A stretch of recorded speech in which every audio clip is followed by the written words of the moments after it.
Salam uşaqlar. Bu gün sizlərə çox önəmli bir qayda haqqında danışacağam.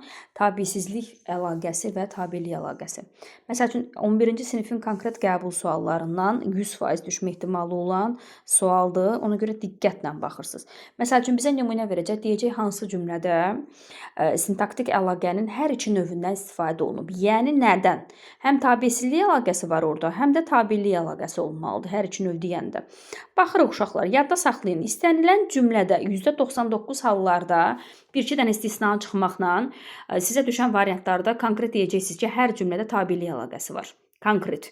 Çünki tabelik əlaqəsi nə deməkdir? O cümlədə mütləq ki, ən azı bir dənə xəbər olmalıdır, bir də ikinci dərəcəli üzv və ya mübtədə olmalıdır. Ona görə burada verilən 7 nümunənin 7-sində də konkret bilin ki, tabelik əlaqəsi var. Tabeçisizlik nədir? Artıq orada ehtiyatınızı güdürsünüz. Çünki tabeçisizlik əlaqəsi konkret 2 dənə cümlə arasında olur. Bir-birindən asılı olmayan cümlələr. Bir də konkret sözlər arasında, yəni həmcins üzvlər arasında ola bilər. İndi baxırıq. Nə edir? Çıxır. Deməli, nə edir? Çıxır. Nə çıxır? Günəş. Nə edir? Boyanır. Nə boyanır? Üfüqün rəngi. Əla. Hər tərəfin öz mübtədə xəbəri varmı? Var. Çıxan günəş, boyanan da nədir? Üfüqün rəngidir. Hər tərəfin öz mübtədə xəbəri olduğu üçün bu cümlədə konkret tabeçisizlik əlaqəsindən istifadə olunub. Amma tabeçisizlik əlaqəsi nəyin arasındadır? Cümlələr arasında. Niyə? Çünki hər tərəfin öz mübtədə xəbəri var. Hava aydın, səma ayna kimi, günəş hərarətli idi. Hərarətli idi nə? Günəş. Hava necə idi? Aydın idi deməkdir. Səma necə idi? Ayna kimi idi. Burada da deyərsiniz, müəllimə, bu aydının axı yanında idisi yoxdur. Olmasa da olar. Mən özüm bilməliyəm ki, mənim idi imiş hissəciyim ixtisar oluna bilər. Bunlar konkret xəbərdir. Burada idini görürəmsə, deməli, buradakılar da idi deməkdir. Burada da nəyin arasındadır? Konkret cümlələr arasında. Aydın olan havadır, ayna kimi olan da səmadır, hərarətli idi olan da günəşdir. Deməli, bu cümlədə də tabeçisizlik əlaqəsi cümlələr arasındadır. Üçüncü cümləyə gəldik, ehtiyat eləyirik. Yadda saxlayın. Harda tabelik bağlayıcısını gördümsə, mənim tabelik bağlayıcılarım nədir?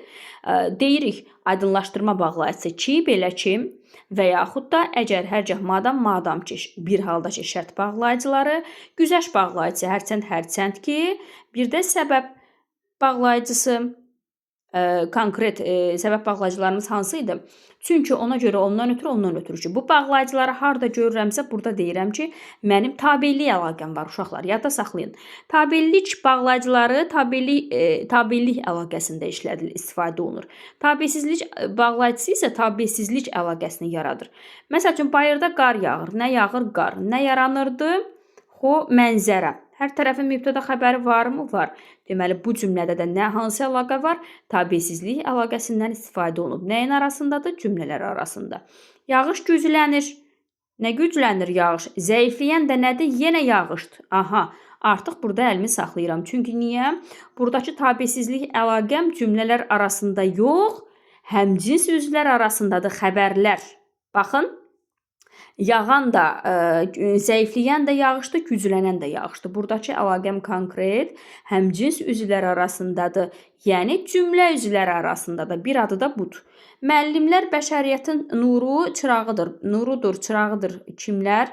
Müəllimlər. Hər tərəfə mübtədə xəbəri varmı? Var. Deməli, burada da nəyin arasındadır? Xəbərlərim konkret həmcinsdir. Yəni, nə arasındadır? Cümlələr arasında yox, sözlər arasındadır. Mən oxuyuram, amma anlamıram. Gəldi qəşəng. Konkret ammanı görürəm, gözü yumlu deyirəm ki, burada tabeçisizlik əlaqəm var. Amma nəyin arasındadır? Görək cümlə arasında yoxsa, belə deyək, sözlər arasındamı? Bəli. Mən oxuyuram, anlamıram. Anlamayan da mənəm, oxuyan da mənəm. Deməli, iki xəbərin bir mübtədəyə aid olduğu üçün buradakı əlaqə nədir? Tabeçisizlik əlaqəsidir. Nəyin arasındadır? Xəbərlər arasında, yəni həmcins üzvlər arasında. Və aşağıda bir dənə qəşəng qeyd eləmişəm. Yadda saxlayın. Tabelik əlaqəsi istənilən, deməli, tabelik bağlayıcısı olan hər cümlə mürəkkəbdir uşaqlar. Mütləq yadda saxlayın. Mən tabelik bağlayıcısını harda görsəm, o cümləyə deyəcəm mürəkkəb cümlə. Avtomatik ən rahat qaydalardan biri. Bu qədər.